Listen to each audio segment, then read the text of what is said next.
When you look into a little bit further, it has a few more impacts. So a lot of these have really actually started concerning us. On Triple J. Could solar power actually be bad for the environment?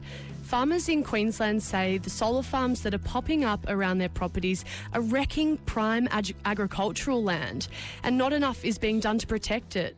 As Queensland races towards 50% renewables by 2030, they're preparing for the same fight they had with coal seam gas companies. In a moment, we'll ask how the state government plans to keep the peace. First, Stephen Stockwell is soaking up the sun on a melon farm in regional Queensland, just next door to a big solar development. So this area is actually designated as good quality agricultural land, which they put in place to protect it from coal mining and things like that, to make sure that, we're not going to lose it. But they come through and they do this even though it's meant to be protected. Chinchilla's about 4 hours' drive west of Brisbane, and you can find Terry O'Leary's melon farm just up the road from that town. A couple of months ago, someone knocked on his door from a solar company and told him they're going to be building just across the road. Originally, solar power, this is all hunky-dory, and, the only thing will be a lot of electricity coming through and the byproducts will be unicorns and butterflies. But when you look into a little bit further, it has a few more impacts. Terry didn't know about this solar project until after it had been approved by the council. 400 football fields worth of solar panels whipped up 300 metres from his house and his farm. It's actually being built on what is classified as high-quality protected agricultural land. So good quality agricultural land has been designated in such a way to stop things like coal mines or whatever going through and destroying the surface. That's a great thing. We only have certain amounts of really high-quality agricultural land in Australia, and I think that we need to preserve as much of it for agriculture as what we can. Over the last 2 years, the Western Downs Regional Council, where Terry lives, has approved 10 large-scale solar farms. When you add them all together, they take up more than 3,100 hectares, or almost 6,000 football fields, although that's not all prime ag land. Part of the reason Terry is reluctant to see solar farms on this land is because of the heavy metals in the panels. He's worried they could break during a hailstorm and end up in the soil, which then gets washed onto his property. With very, very stringent food safety laws that we have here in Australia, we have to be tested every month for biological and heavy metal components within our produce. So if we have any cadmium, mercury, lead or anything like that show up, we're shut down. Our business is gone. Before these projects can be approved, though, they do need to complete environmental impact assessments. Terry sees similarities between the speed these projects are being rolled out and the coal seam gas boom earlier this decade. Councils then were keen to get it going. Developers got landholders offside, the lock the gate movement started, and a whole bunch of environmental concerns got thrown around. That boom ended though, and now the council looks keen for some fresh economic stimulus. 7 of the 10 solar approvals I mentioned earlier have happened in the last 9 months, and sometimes it's taken as little as 6 weeks for them to get the tick. Terry says the lessons learnt from coal seam gas are being ignored. I see an absolute replication. If you took the word renewable out and put in anything else, people would be up in arms. As I look through the barbed wire fence across the road from Terry's place onto the site where this project is supposed to be built, all I can see is green grass, some undulating hills, some shrubs and trees, all contrasting against a bright blue sky. This is going to be a pretty big project. 100 megawatts of power is a decent amount, and 400 football fields is certainly a decent area. But it's got nothing on a project going in about 100 kilometres northwest of where I'm standing right now. That's laying out $2 billion worth of investment, so it can produce 1,000 megawatts of power. And again up there, some neighbours had no idea it was going in. I don't think we have any formal requirements set by council, but the land team regularly goes and knocks on doors and it informs people. Josh Carmody is a partner with Equus Energy, the mob building that project I just mentioned out at Wandoan, which would be able to power about 750,000 homes with its 1,000 megawatt capacity. I'm not sure of the individual example you're giving, but without exception in the Australian market, every place we're doing things, we are getting positive responses from neighbours. I want to point out here that Josh's company is working within the rules. As far as we know, there's no requirement for him to consult with the neighbours. They're going above and beyond by at least trying. It's that freedom, that ease of development that means people like Josh are keen to build these projects in the Sunshine State. We like Queensland because we can get things done quickly and there's a lot of sun. There's always a reluctance to introduce more red tape, things like tougher environmental restrictions or requirements to consult with neighbours, because it could mean these plants and their money goes somewhere else. God forbid, even New South Wales. That's a big deal. We are talking billions of dollars here. So would these plants still get built in Queensland if it was harder to get approval? My answer is yes. The key drivers for us is, can we build a project and because we manage money for other people, give them a return on their investment that's safe, and that's more market-based and revenue-based than consent-based. Queensland is dead keen on renewables at the moment, pushing towards a 50% renewable target by 2030. It's a big jump. At the moment, less than 10% of Queensland's power comes from renewables, with the vast majority either coal or gas. While the state government is pushing that target, they've got nothing to do with these developments, though. Yes, the Queensland Department of Energy works out where the power will go, but that's the only point the state government gets involved. Assessment and approval of solar farms rests solely with the regional council it's being built in. They decide what environmental standards it has to meet, where they can be built, and what impact they can have on the surrounding area. We had a lot of questions about this process for the Western Downs Regional Council, but they wouldn't come on for a chat. Instead, they told us to read their planning code. They wouldn't tell us what happens to the sites when the solar plant life ends, what they've done to limit the impact on farmland, if anything, and if compensation is available to people who are affected by these developments. They did send through a statement talking about how great the jobs and investment from renewables are and how they've sped up the approval process. This streamlined process includes pre-lodgement liaison with proponents, resulting in decision-ready applications being received for assessment. Terry O'Leary isn't anti-renewables, but on his melon farm outside Chinchilla, he just doesn't think the council's the right mob to be approving these huge projects. While there is a solar development code to guide this process being made by the state government, there's nothing at the moment. And Terry wants approvals put on hold until that code is ready. You can't expect a small regional council to have the expertise and the qualifications to be able to go through and approve. I think we're now up to $3 billion worth of solar plants in the area. Hack on Triple J. Stephen Stockwell reporting. On the text line, Don from the Lake, you say solar panels will never offset their own production energy. And Eric in Sydney, you say agricultural land isn't exactly using the natural landscape effectively either. Cattle and other practices cause more damage than solar, surely in the long run. Someone else says if the climate changes too much, you can't farm there anyway. Well, with you is the Queensland Energy Minister, Mark Bailey. Minister, thanks for your time. Yeah, a pleasure. Are you going to take control of approvals for new solar farms? Well, look, we are looking at some planning guidelines here, and what we've seen in Queensland the last 3 years under the Palaszczuk government is a massive boom in large-scale renewable energy, which is fantastic news for our environment and also fantastic news for regional jobs. So you're looking at some guidelines. Do you think that maybe you should halt these huge projects that are being approved by councils until you've got those guidelines ready? Well, we certainly have got no intentions of halting any of the 24 large-scale renewable energy projects that have been committed and are happening in Queensland under the Palaszczuk Labor government. We're making up for lost time. Not a single large-scale project was started under the LNP.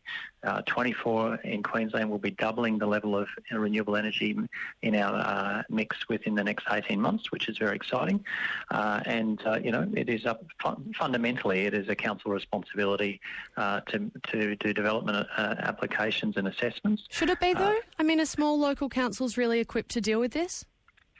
Well, look, councils have got planning schemes to make judgments upon this and many other development applications. But these are very big projects, billions of dollars. Yeah, that's right. And so what we are doing is we're drafting some planning guidelines for large-scale solar developments, which we'll be consulting with community and stakeholders towards the end of this year. Once we're actually in caretaker at the moment, so we're not able to obviously do that while there's an election on. Sure. And at what point would you think, okay, this is such a large part of our energy mix, the state government should really take responsibility for the development?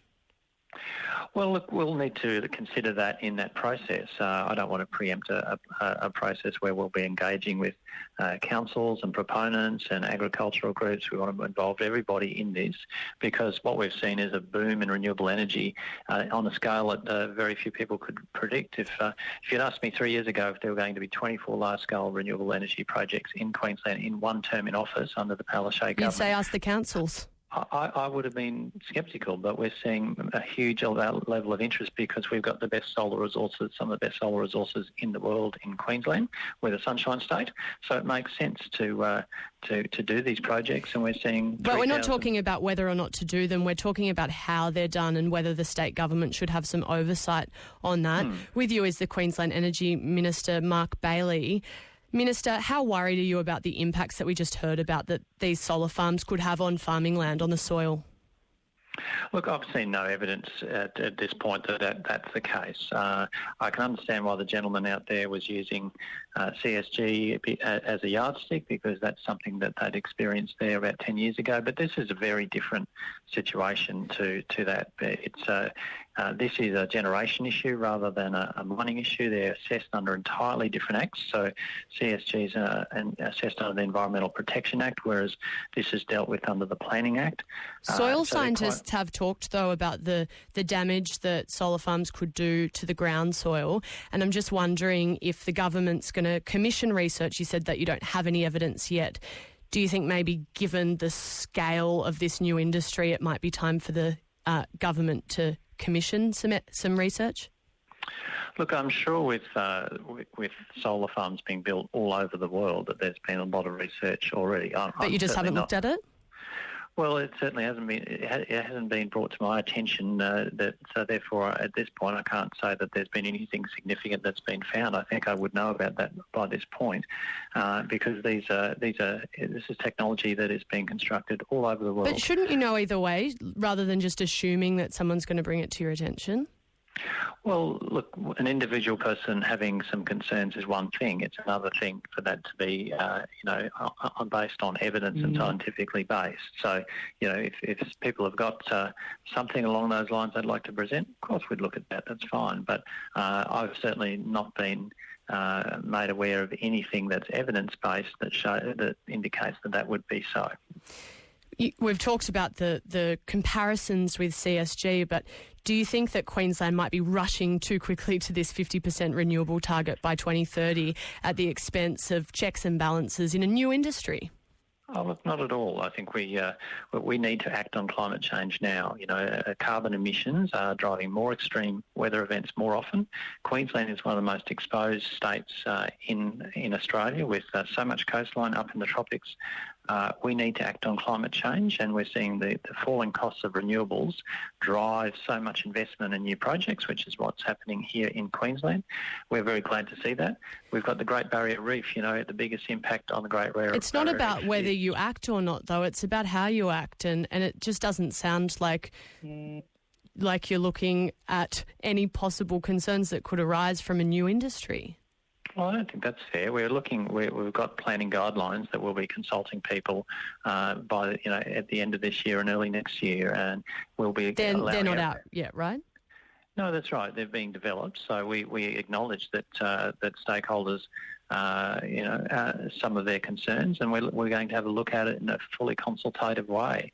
So that process is in place. It's not a case of us ignoring it at all, but that's underway. So sure, we're looking at it, and we want to involve all stakeholders and make sure everybody has the opportunity to input into that. It's moving quickly, and we'll keep following it. Minister, thanks so much for your time.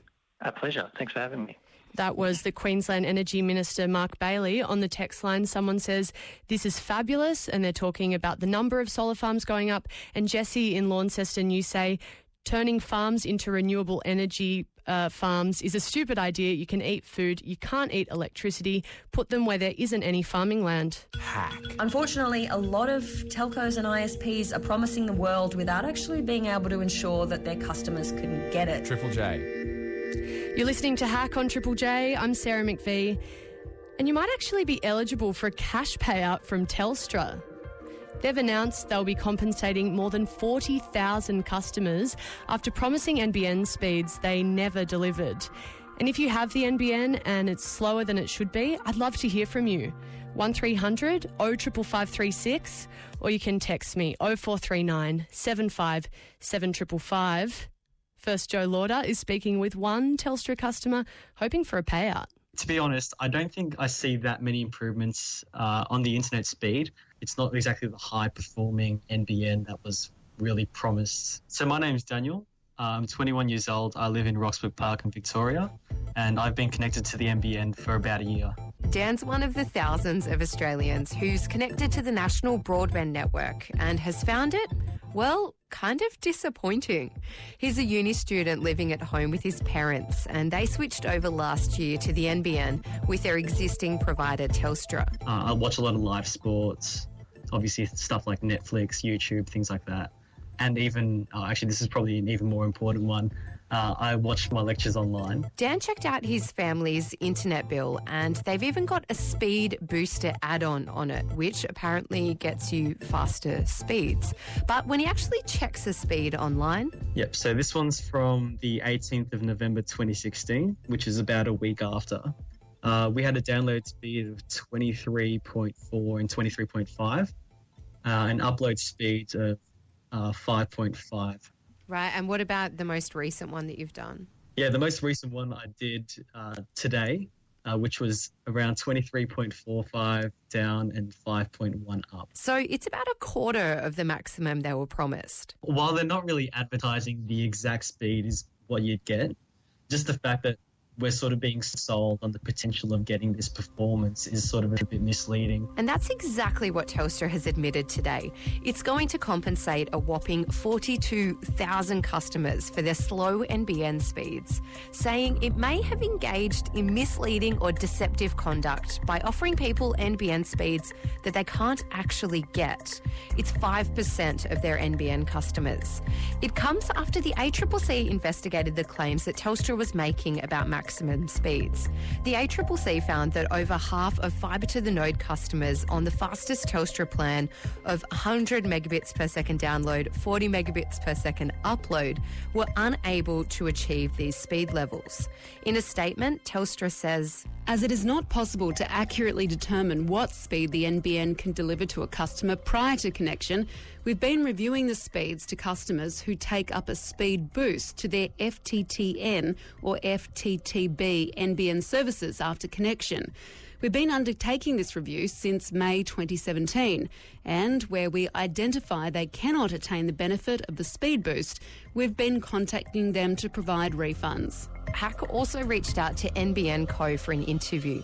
Instead, they gave us a statement saying they give companies a weekly report on speeds, particularly during peak periods, and they said it's up to ISPs to do the right thing by their customers. Unfortunately, a lot of telcos and ISPs are promising the world without actually being able to ensure that their customers couldn't get it. Claire Riley is a tech journo at CNET. Essentially, the technology that's in the ground outside their house just isn't capable of delivering what Telstra was promising. And there are a lot of reasons why your NBN speed may be way slower than you dreamed about. I guess one of the really central issues is that there are so many links in the chain. So you've got NBN who create this wholesale network with a whole bunch of different kinds of technologies, fibre, copper. Then you've got the telcos who are selling you a product that they're buying off NBN. Then you come to your house, you could have issues with the wiring in your house or your router not being that crash hot. And there's also the issue of how many people are using it at the same time. As well as that, your internet service provider buys a certain amount of bandwidth off the NBN. And if they don't get enough, it slows your internet down. Essentially, imagine you've got a whole bunch of cars trying to get onto a super fast highway. Now, the network itself can be really, really fast, but if your ISP doesn't actually have a wide enough on-ramp for all of you to get on at once, you're going to have a bottleneck no matter how fast the highway is. That wasn't the case with the Telstra customers affected in this ACCC decision. That just came down to fibre to the node and how fast copper can ever be. Ah, yes, fibre to the premises, that kind of thing that we all dream about that one day we could have had. Look, fibre to the premises, there's no doubt that fibre is just a better technology, it's future-proofed and it's capable of delivering speeds that are far better than copper. Hack, Triple J. Tech journo Claire Riley ending that report from Joe Lauder. On the text line, someone says, I live in rural Victoria and we can't connect to the NBN. Wasn't the point of the NBN to make sure every Australian had broadband? And someone else says, my NBN connection was promised to be 100 megabits per second. I got 22. Well, with you is Rod Sims. He's the chairman of the Australian Competition and Consumer Commission. Thanks for your time, Rod. Oh, no, thank you. How would someone know if they're eligible for Telstra's compensation? Well, Telstra will be getting in touch with them. It's up to Telstra to make contact. Telstra knows who exactly all of the 42,000 are, so they will be making they'll be making contact with them and letting them know how to providing them with the remedy. So the customers don't have to do anything. Telstra will take care of that. Do you expect more companies to get caught out for promising speeds that they haven't been able to deliver or that they aren't delivering? We do. We've been looking at this all this year. We will be saying to the other companies, you either give us an undertaking similar to what Telstra have done today, or you run a serious risk of ending up in court. We've been looking at these issues for some time, and we were ready to go to court with Telstra, but in the end we got a remedy that we think gives consumers money back and a full remedy, and also promises not to do it again. So we felt that was enough. Okay, so just for other people, would it be that if their internet service provider's done the same thing, you'll either let the company offer them a deal or you'll take them to court? So correct. Okay. That's right. And if someone reckons that they are not getting the speeds that they've been promised, what should they do? They should contact their retailer, and if they don't get satisfaction, they should contact the telecommunications industry ombudsman, and we monitor all of those complaints. So there's a lot more work to be done to make sure that everybody is getting what they sign up for. So we've got a few more initiatives we're going to be taking to make sure that happens. And you've got an inquiry into this, but also at the same time, complaints to the telecommunications industry ombudsman are through the roof. They're up 160% in the last year. What's going to be done to deal with the actual root of the problem rather than just catching out internet service providers who are promising something they're not delivering?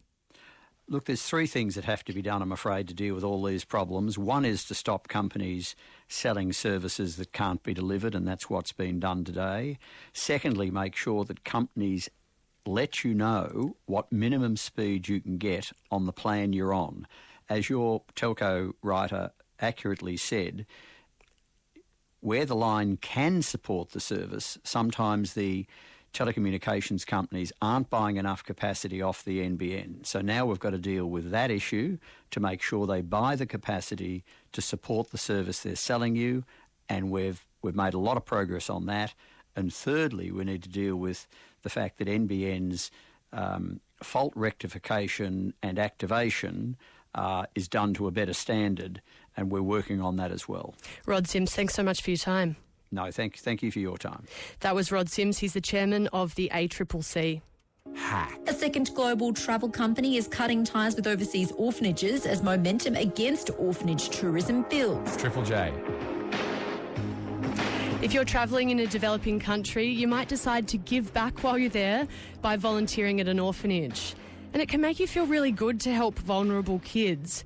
In the past few years, though, we've heard more and more about how damaging orphanages can be, and also about how some traffic kids to prop up the voluntourism business model. Today, one of the biggest voluntourism companies in the world announced they're cutting ties with orphanages, and they won't send volunteers to them anymore. Instead, they'll work with kids in community care. Will Pashley is the Australian manager of projects abroad. They've been sending volunteers to orphanages for 20 years, but that's about to stop. Will, thanks for your time. Thanks for having us on. Why have you decided to stop your volunteering program to orphanages? It's several years of moving in this direction. I think gradually over time in the countries that we work in, we have been working less and less in orphanage settings and more in community settings. It's responsible to be part of a movement of organisations that's saying, well, look, there should be alternatives to this, and drawing a line in the sand is probably the most responsible thing to do. Okay, and when did you become aware that orphanages were a bit of a problem? Look, I think we've probably always known that. We've always had, the way we work is to have quite a large number of local staff in every country. So the placements that we work with can be vetted, and we can make sure they agree with things like our child protection policies. And so we have agreements with all of them, but they've been through a process. So, obviously a lot of the placements that are spoken of in the media are very exploitative, but there are other settings which aren't. So we've always known there are bad settings and there are issues, and we've also always known, I think, that institutionalization for kids is not the best. Is not the best way for them to grow up, I guess. Right. So you've known for a long time that orphanages are inherently problematic, but you've continued to send volunteers there. There are clearly it's not the best way for children to grow up, but we've always been responsible about the places that we would work in good standards, I suppose is the best way of putting it at the moment. So where there is no alternative, yes, we're aware it's not the best way for them to grow up, but we've tried to be as responsible as possible about making sure that those settings are working in the best interests of the kids. It sounds like you're saying that some orphanages are really the best option or the only option for some children. So why are you withdrawing your support from these places that you say are credible? The advice we've been taken, and we agree with, is that it's better to draw a line and say we won't work in residential settings, even if we, it has been a difficult process for us, even if we feel that they are providing the best available care, given that, for example, there might not be a large network of foster families in that particular country, for example. We can't sit on the fence, I suppose. We have to make a decision one side of the fence or the other. And I'd like to stress that the placements we are moving away from, which are relatively few now, probably less than 20 individual settings over around about 1,000 different places we work with around the world. And, we will be making a slow and drawn-out exit in terms of our support for them. We won't be placing volunteers there, but we will be making sure that our absence isn't felt like just one day we're there, the next day everything's gone. It's more of a gradual process. We've taken a lot of advice on. Yeah, you're not just pulling the pin on these people, sure, but you've said that you have known for a while that this is, not necessarily the best way for children to be cared for, and yet you've been sending unskilled volunteers into those environments. Do you worry about the impact that might have had on the children? Look, that's a concern, and it's it's part of the wider debate around this area. I think it's. Have you been adding to the problem? I don't believe so. I believe the way that we deploy people is quite responsible, in that in these particular settings, if we do place people there and give them, deploy them with quite clear activities that they need to be doing, then we can treat those children more as individuals, which I think is to their benefit. You're listening to Will Pashley from Projects Abroad. They've just announced that they won't be sending volunteers to orphanages overseas as part of their volunteerism projects. Will, what evidence do you have that the work that your volunteers do helps in any way at all? I'm not sure I can point to any particular evidence. What I can say is that the way we try and run things is to provide some continuity. So even though the people might change, the activities they might do with the children would make sense and would be objectively assessed as being useful for the children's development. Now it's clearly not ideal for them to have changing faces. So we try and make sure that there's as much sense as possible, if you like, in the activities that they do. And how much money do you make sending volunteers to orphanages? I don't know what the accounts would say. It's not my department, but we are an organisation. Clearly, we need to bring in more money than goes out, but we do reinvest a decent proportion of it back into the placements. Yeah, so I guess it's a business clearly, and so it's been in your interest to send volunteers into these environments. Is that fair to say? It's what we do, yes, but. The reason that we do it is, and the reason we were founded is that the people who initially started Projects Abroad, passionately believed in travel, and and they'd had similar experiences, perhaps working in schools overseas, for example, when they were younger, and and believed that was there were a lot of benefits to that as well. It's something that we all, all the people who work at Projects Abroad have undertaken placements of one kind or another, and we all believe in it. Who is the benefit for the volunteer or for the child? if it's well managed, it's beneficial to all. I think that would be the objective. So we want to make sure that the placements would benefit from having volunteers there, and that needs to be carefully managed. And I think just with any kind of volunteering, whether it's overseas or whether it's in Australia, the benefits to the volunteer naturally accrue. Will, thanks for your time. Thanks for having us on. Cheers. Hack on Triple J. That was Will Pashley from Projects Abroad. Hack on Triple J.